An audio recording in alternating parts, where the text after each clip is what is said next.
ये क्या है बहू? बस फ्री हुई नहीं कि मोबाइल लेकर बैठ गई। नहीं माँ जी, बस सोचा कि थोड़ा बहुत न्यूज़ देख लूँ। न्यूज़ का तो बहाना है, खूब जानती हूँ मैं, सोशल मीडिया पर बैठी होगी। नहीं नहीं, क्या नहीं नहीं, अगर फ्री हो तो गेहूँ पिसवाने के लिए गेहूँ साफ़ कर दो। जी। मोबाइल एक तरफ रख कर वर्षा चल दी गेहूँ साफ करने। वर्षा भारद्वाज परिवार की बड़ी बहू है।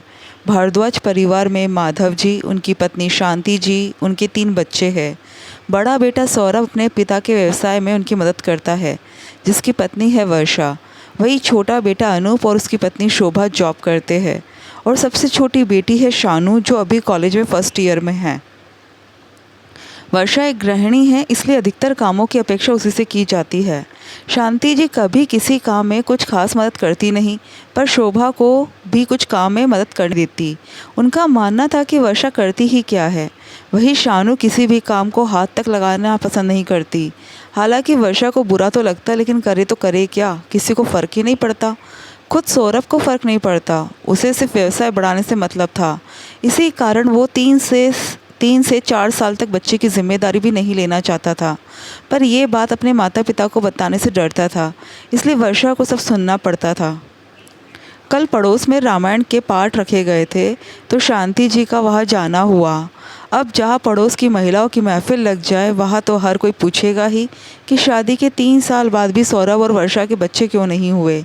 अपने अपने कारण और अपने अपने तरीके हर कोई सुनाना पसंद करता है।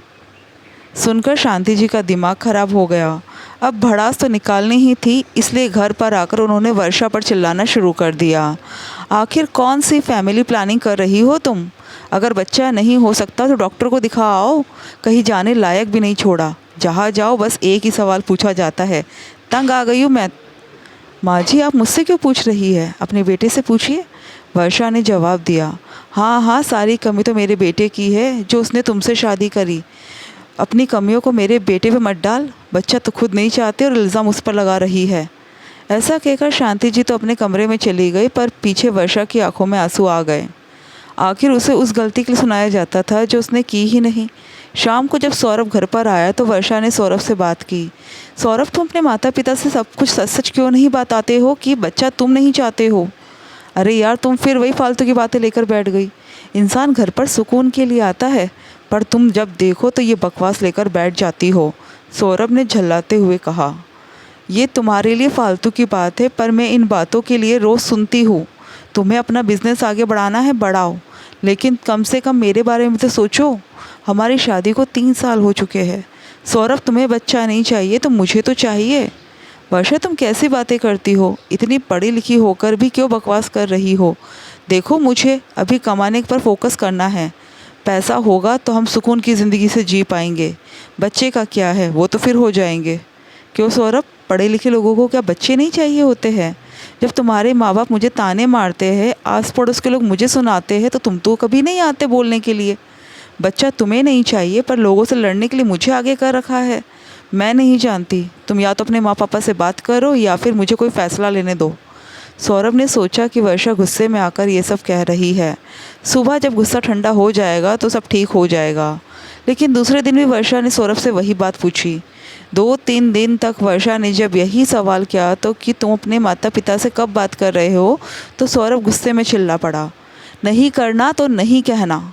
मुझे अपने माँ पापा से कोई बात नहीं करनी, और मुझे फ़िलहाल कोई बच्चा भी नहीं चाहिए। बस फैसला हो गया। सुनकर वर्षा एकदम चुप हो गई। सौरभ तो चला गया, लेकिन वर्षा बिल्कुल चुपचाप बैठी रही।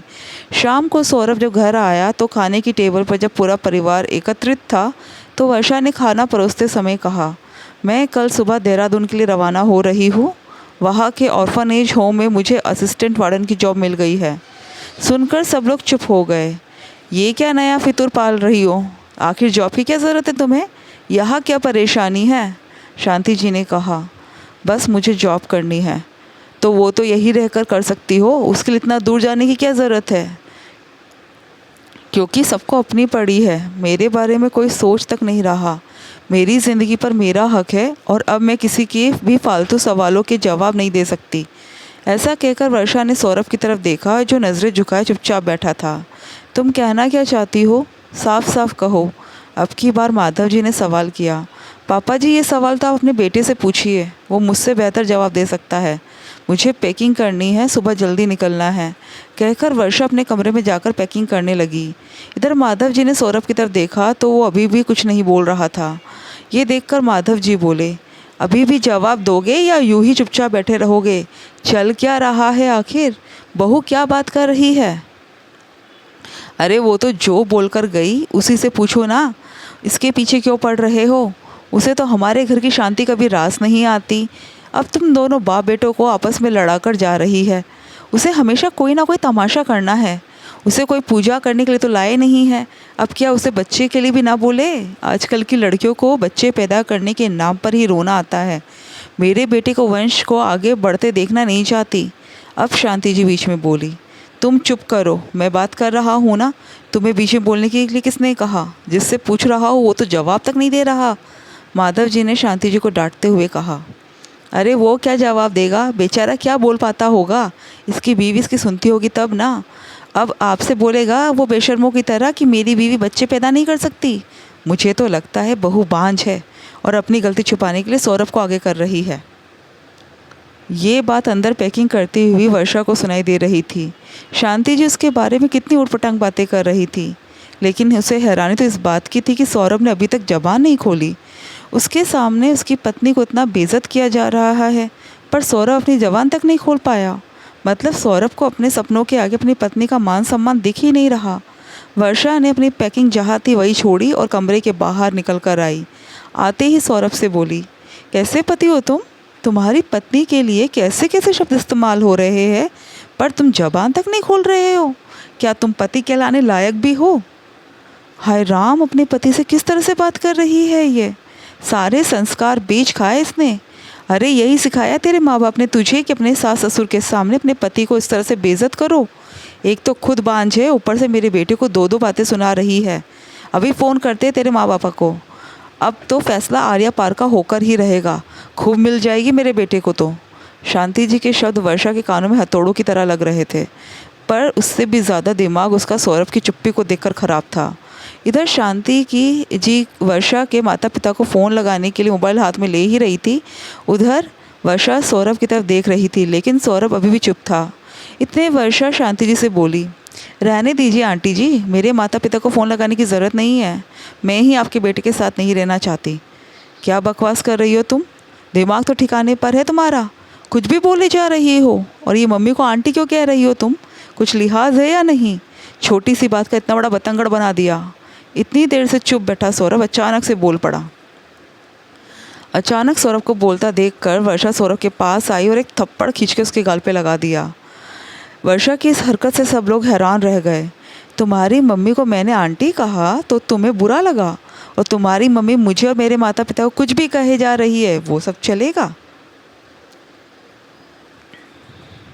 तुम्हें खूब पैसा कमाना है, इसके लिए तुम्हारा परिवार जाए भाड़ में। बच्चा तुम नहीं चाहते हो और बांझ मुझे कहलवाते हो।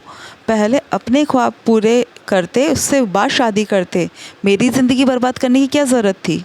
मेरे सम्मान से तो तुम्हें कोई लेना देना ही नहीं, पर मुझे मेरा आत्मसम्मान प्यारा है और नहीं सुन सकती मैं लोगों की बातें। ऐसे इंसान के साथ रहने से अच्छा तो अकेले रहना बेहतर है। तुम्हें जितना पैसा कमाना है कमाओ, मुझे अब तुमसे कोई लेना देना नहीं है। ये तुम क्या कह रही हो? भला इतनी सी बात का कोई अपनी शादीशुदा रिश्ते को तोड़ने को तैयार हो जाता है क्या? सौरभ वर्षा को समझाते हुए बोला, तुम्हारे लिए इतनी सी बात है पर मेरे लिए इतनी सी बात नहीं है। मैं जा रही हूँ यहाँ से, तलाक के पेपर भिजवा दूंगी। वर्षा हमेशा हमेशा के लिए उस घर को छोड़कर अपने मायके आ गई। बाद में सौरभ और उसके परिवार वालों ने माफ़ी भी मांगी, पर वर्षा अब वहाँ वापस जाने को तैयार नहीं थी। फाइनली कुछ महीनों बाद ये रिश्ता तलाक पर ख़त्म हुआ।